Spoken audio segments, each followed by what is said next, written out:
नमस्कार, मी मच्छिंद्र बाबर. आपण पाहताय Z24 न्यूज.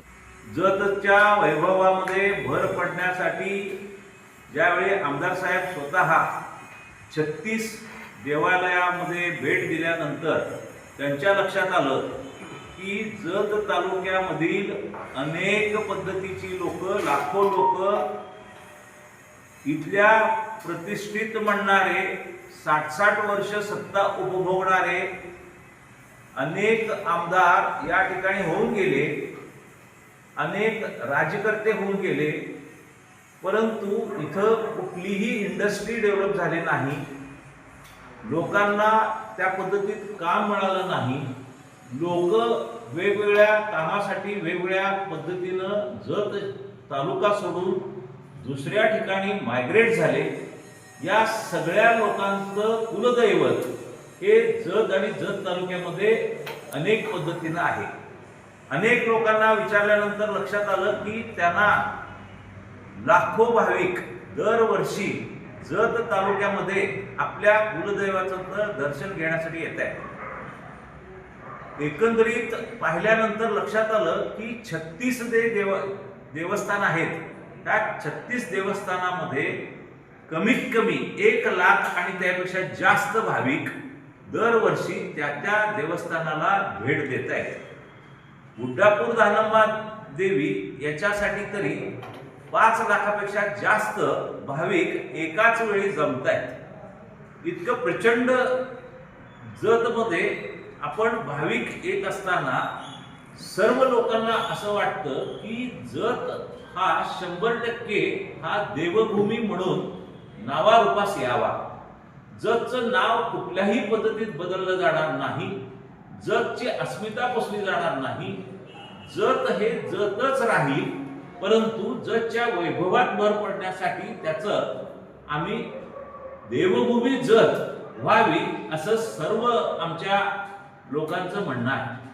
आणि ह्याला भरपूर उदंड असा प्रतिसाद मिळाला.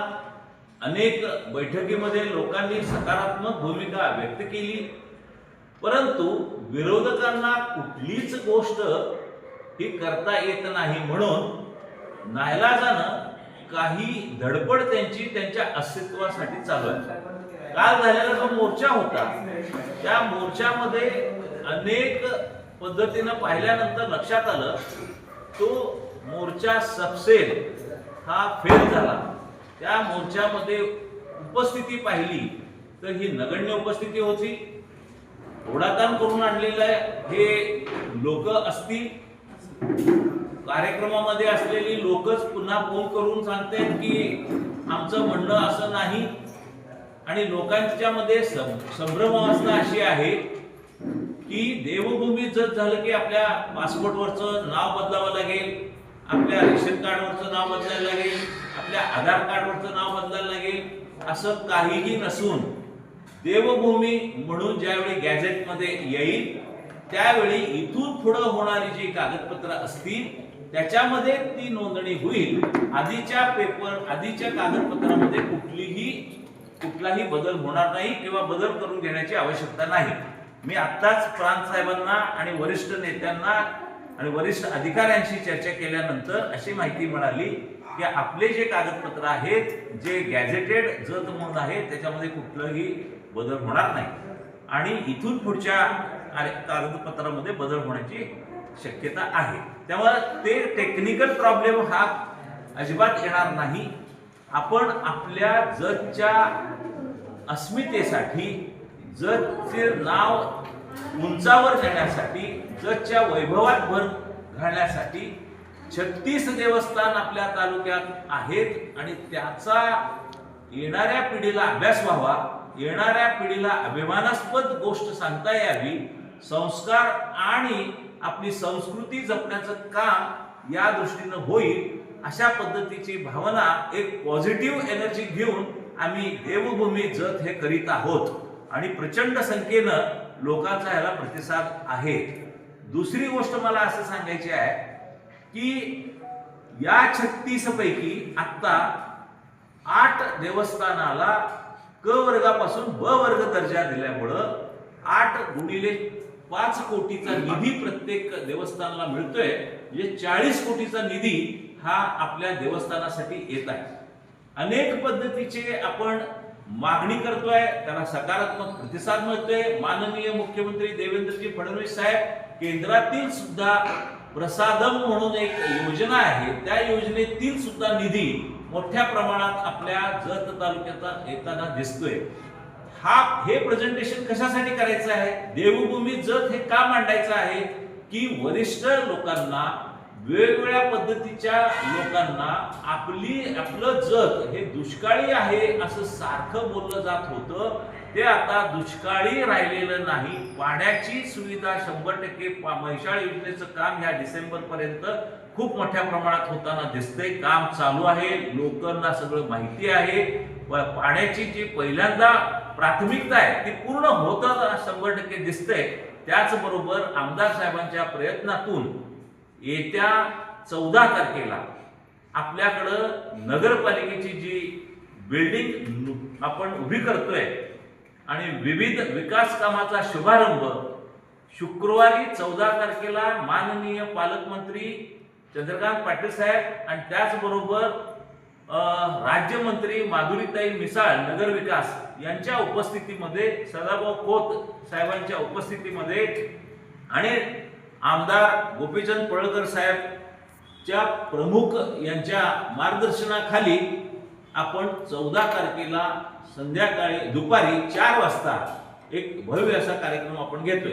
याच्यामध्ये नगरपालिकेच्या इमारतीचा भूमिपूजनाचा कार्यक्रम, आरटीओ ऑफिस जे आहे आरटीओ ऑफिसचा भूमिपूजनाचा कार्यक्रम घेतोय.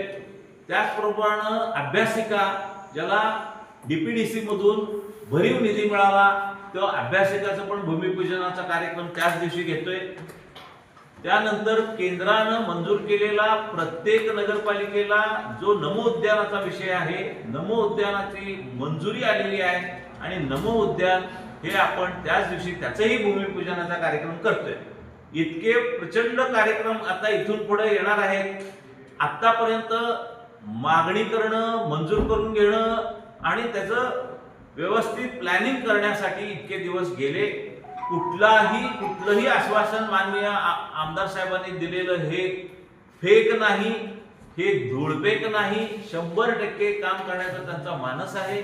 त्या दृष्टीनं हे सगळं कामं आता आपल्याला नजीकच्या काळात होताना दिसतात. अलीकडं त्यांनी साधारण 198 कोटीचा निधी बंदिस्त गटारीसाठी मंजूर झालेला आहे. आता त्याचं वर्क ऑर्डर कमी नजीकच्या काळात तुम्हाला दिसल्यानंतर तुम्हाला ते पटेल. दुसरं तुम्हाला माहिती आहे, जतचे उमदी 503 कोटीचा निधी मंजूर झालेला आहे. तो मंजूर झालेल्या निधीचं काम सुद्धा मोठ्या थाटामाटात आम्ही नजीकच्या काळात ते घेणार आहे. पंचायत समितीच्या आपण कार्यालयाचं भूमिपूजन सुद्धा मोठं घेतलं.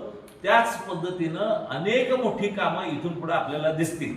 माझं नगराध्यक्ष म्हणून सुद्धा आम्ही काही शब्द दिले होते आणि जे ब्ल्यू प्रिंट त्यावेळी इलेक्शनच्या वेळी दाखवली होती, त्याच्यामध्ये चौक सुशोभीकरणाच्या अंतर्गत छत्रपती शिवाजी महाराजांचा चौक, त्यानंतर पुण्यश्लोक अहिल्याबाई होळकर महाराजांचा चौक, त्याच्यानंतर महात्मा बसवेश्वर महाराजांचा चौक आणि सोलंकर चौक, हे 4 चौक आम्ही डीपीडीसी मधून मंजूर करून घेतलेले आहेत.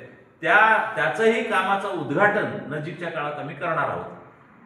त्याच्यानंतर अत्यंत महत्वाचा असं प्रकल्प आपण म्हणतोय ते प्राणी संग्रहालय. त्याच्यासाठी केंद्राची मंजुरी मिळालेली आहे. सुरुवातीच्या काळात 105 कोटीचा असा हा प्रस्ताव होता. केंद्रीय समिती आली, पाहिली, तो निधी साधारण 300 कोटीपर्यंतचा निधी मिळेल असं ते सध्या चित्र आहे. त्याबरोबर नगरपालिकेनं आता एसटीपी साठी जे गंधर्व नदी आहे, त्या गंधर्व नदीसाठी आम्ही 30 कोटी मागतोय. ते पाणी पर्कोलेट करून व्यवस्थित त्याचं एसटीपी करून ते पाणी शक्यतो प्राणी संग्रहालय जिथं होणार आहे त्या ठिकाणी वळवण्याचा आमचा मानस आहे. इतकं चांगली कामं चालू आहेत. आणि कचरा डेपो मध्ये जर तुम्ही प्रत्यक्षात जाऊन पाहिला तर कचरा डेपो मध्ये जे रोजचा रोज कचरा येतो त्याचं व्यवस्थित विल्हेवाट सध्या चालू आहे. जे पूर्वीच्या काळामध्ये बंद अवस्थेत होतं, त्याला इलेक्ट्रिसिटी नव्हती, त्याला आम्ही इलेक्ट्रिसिटी दिली काम रोज चालू आहे, असलेला खर्च पूर्ण उचलण्याचं काम चालू आहे.